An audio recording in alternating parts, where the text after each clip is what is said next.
The legacy of the unflattered soul. This is the moment where your season of high stakes growth transitions into a permanent way of being.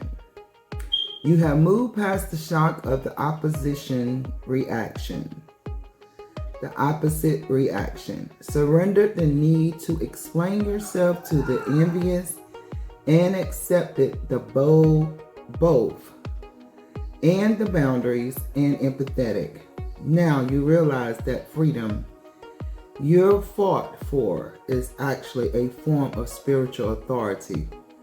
Because you have been transparent about what God has helped you overcome, you carry a weight of truth that cannot be dismissed.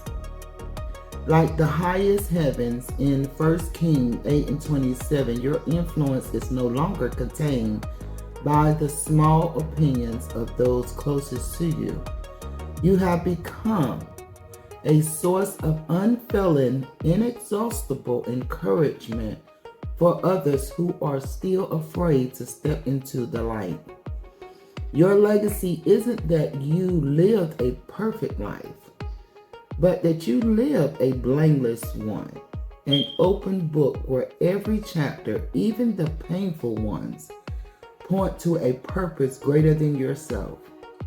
You are no longer just surviving the stakes, you are setting the standards. As we close this series, how does it feel to look back at the old temple of your life compared to the uncontainable freedom you are standing in right now? Let me know in the comment box below, and I'll talk to you on the next episode.